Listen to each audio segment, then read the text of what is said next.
তোমরা সবাই কেমন আছো? আশা করি তোমরা খুব ভালো আছো। তোমাদের সামনে ভিডিও আনতে অনেকদিন দেরি করে ফেললাম, তার কারণ আমি খুব অসুস্থ ছিলাম। তো সকাল সকাল গরম গরম চা বসিয়ে বড়মশাইকে ঘুম থেকে উঠিয়ে দিলাম। বড়মশাই ঘুম থেকে উঠতে না উঠতে দেখছি শাশুড়ি মা চলে এসেছেন। আগের দিন শাশুড়ি মাকে যে গাজরের হালুয়া দিয়েছিলাম সেই বাটিটাই শাশুড়ি মা সকালবেলা ফেরত দিতে এসেছিল। তো মামনিকে বললাম অনেকবার চা খাওয়ার কথা, তো মামনি বললো যে না এখন আর চা খাবো না, বেলা হয়ে গিয়েছে। তো কি আর করা যাবে, চলো আমরা এই টোনাটুনি দুজন মিলে মামনির দেওয়া বিস্কিট আর গরম গরম চা দিয়ে দিনটা শুরু করি। আর এদিকে কোমরে কাপড় গুজে নেমে পড়েছি লুচি আর অনুষ্ঠান বাড়ির মতন তরকারি করার জন্য। কারণ বরমশের ছুটির দিনে তার আবদারের শেষ নেই বাপু।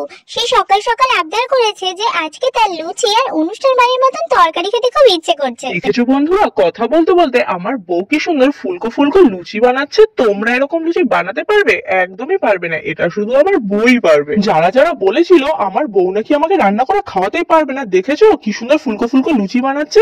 কিন্তু এই লুচিটা একটু হার্ট শেপ হয়ে গেছে, ও কোনো ব্যাপার নয়, এটা তো আমার জন্য স্পেশাল, কি তাই না বউ? হ্যাঁ, ৭০-এর মুখে ছাই ফেলে তোমার বউ দেখেছো কত সুন্দর ফুলকো ফুলকো লুচি বানাচ্ছে। যাও যাও তুমি এখন ঝটপট মামনিকে ডেকে ফেলো, গরম গরম লুচি খেতে হবে। হ্যাঁ এক্ষুনি মাকে ডাকছি। আর এদিকে দেখো কথা বলতে বলতে বউটা আমার কতগুলো লুচি করে ফেলেছে, আর মাও চলে এসেছে লুচি খেতে। বউ কিন্তু মাকে বেশ গুছিয়ে খেতে দিয়েছে। এবার দেখো সবাইকে খাইয়ে নিজে দুটো লুচি নিয়ে বসেছে। এখন শাশুড়ি বৌমা গল্প করতে করতে খাওয়া দাওয়া চলবে। তো তোমাদের যদি আজকের এই ভিডিওটা ভালো লেগে থাকে অবশ্যই একটা লাইক কমেন্ট এন্ড শেয়ার করে দিও। বন্ধুরা যদি ভিডিওটা ইউটিউব থেকে দেখে থাকো তাহলে অবশ্যই সাবস্ক্রাইব করো, আর ফেসবুক থেকে দেখে থাকলে চ্যানেলটিকে ফলো করে দিও।